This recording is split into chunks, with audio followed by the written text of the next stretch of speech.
Hello friends, today I will be reading to you one of my favorite books called Iggy Peck Architect. Young Iggy Peck is an architect and has been since he was 2 when he built a great tower in only an hour with nothing but diapers and glue. "Good gracious, Ignatius," his mother exclaimed. "That's the coolest thing I've ever seen." But her smile faded fast as a light wind blew past and she realized those diapers weren't clean. "Ignatius, my son, what on earth have you done? That's disgusting and nasty. It stinks." But Iggy was gone. He was out on the lawn using dirt clods to build a great sphinx. When Iggy was 3, his parents could see his unusual passion would stay. He built churches and chapels from peaches and apples and temples from modeling clay.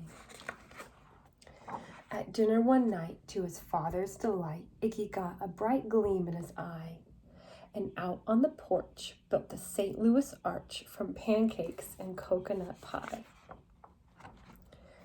Dear Ig had made it until 2nd grade when his teacher was Miss Lila Greer. On the very first day, she had this to say: "We do not talk of buildings in here. Gothic or Romanesque, I couldn't care less about buildings ancient or new." She said in her lecture about architecture that it had no place in grade 2. That might seem severe, but she was sincere, for when she was no more than 7, she'd had a great fright at a dizzying height in a building so tall it scraped heaven. On an architect's tour of the 95th floor, young Lila got lost from the group. She was found 2 days later in a stuck elevator, eating cheese with a French circus troupe. After that day, it's quite safe to say she thought all building lovers were nuts. As a teacher, she taught that above all, one ought to avoid them. No ifs, ands, or buts. As you might guess, it would cause Iggy stress to hear such terrible talk. But he didn't hear.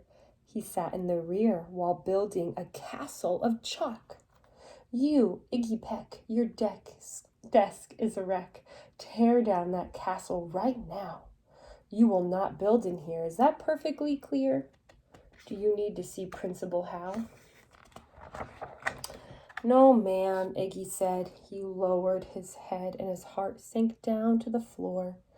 With no chance to build, his interest was killed. Now 2nd grade was a bore.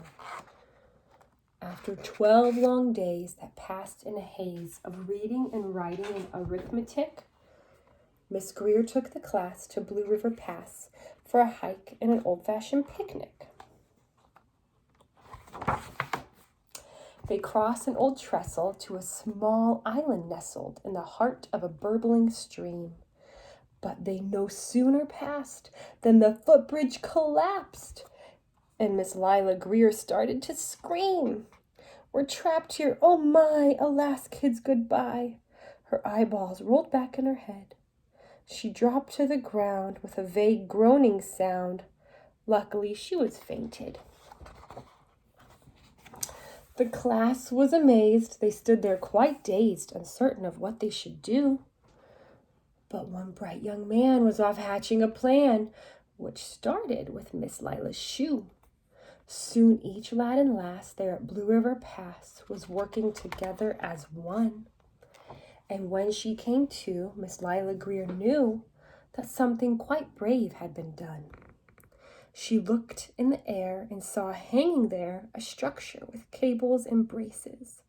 And on the far side, beaming with pride, were 17 smiling young faces.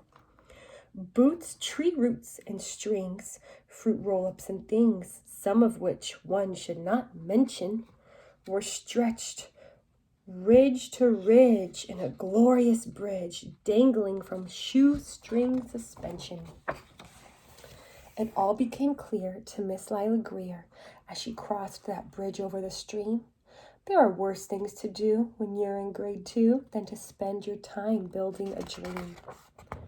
Now, every week at Blue River Creek Elementary in second grade, all the school kids can hear, along with Miss Greer, how the world's greatest buildings were made. The weekly guest speaker in t-shirt and sneakers talks of buildings from Rome to Quebec. Of course, he's the guy who built towers from pie, that brilliant young man, Iggy Peck. The end. Thanks for reading with me today. Hope you guys are all doing well.